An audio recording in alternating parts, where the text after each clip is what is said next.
ஆதிசக்தி நீலாம்பரி நாராயணி நமஸ்துதி. இவர் யாருன்னு கேட்டீங்கன்னா ஏயர்கொன் கழிகாம நாயனார். இவர் காவேரியில் வளம் செழிக்கும் சோழ நாட்டிலே பெருமங்கலம் என்னும் தலம் உண்டு.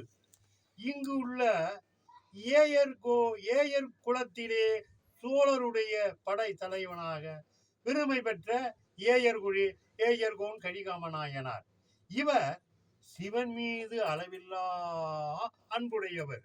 திருவடியிலே மணிமா மண்டபத்திலே பல சிவனடியார்கள் அம்னோர்தன் தர மாதிரி இவரும் சிவனடியார்களை சூடி பல பாடல்களை பாடிக்கொண்டிருக்கிறது வேளையிலே சுந்தரமூர்த்தி நாயனார் அந்த திருவாரூருக்கு வரார். அவரும் வேளையிலே ஏயர்கோன் கழிகாம நாயனார் சுந்தரன் என்று வருகிறானே என்று அனைவரும் எழுந்து நின்றார்கள். ஆனால் சுந்தரர் அவர்களை பார்த்தும் பார்க்காதது போல் எம்பெருமானை தேடி சென்றார். அதனால் ஏயர்கோன் மனம் அடைந்து இவன் ஒரு அடியனா, இவனையா தேவாரம் திருவாசகம் பாட எம்பெருமான் புகழோகத்துக்கு அனுப்பினார் என்று இவர் மனதிலே வந்ததெல்லாம் வருந்தி திட்டினார்.